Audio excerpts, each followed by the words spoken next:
வருவாய்த்துறையினுடைய சங்கங்களுடைய அறிக்கையானது முழுக்க முழுக்க திரு மு.க.ஸ்டாலின் அவர்களுடைய தூண்டுதலின் பெயரில் தான் நடைபெற்றுக் கொண்டிருக்கிறது.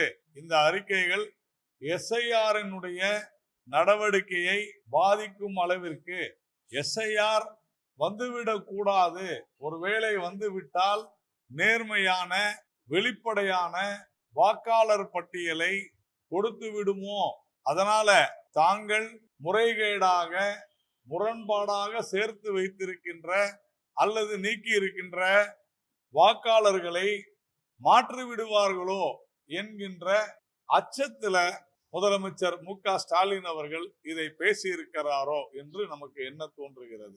வேண்டுமென்றே குழப்பத்தை ஏற்படுத்தி நாளை தோற்றுவிட்டால் ஐயோ நாங்க இதனால்தான் தோத்தோம் ஒரு நாடகம் ஆடுவதற்காக செய்யப்படுகிற விஷயம். எப்படியும் தோக்கதான் போறாங்க, அதற்காக செய்யப்படுகிறது.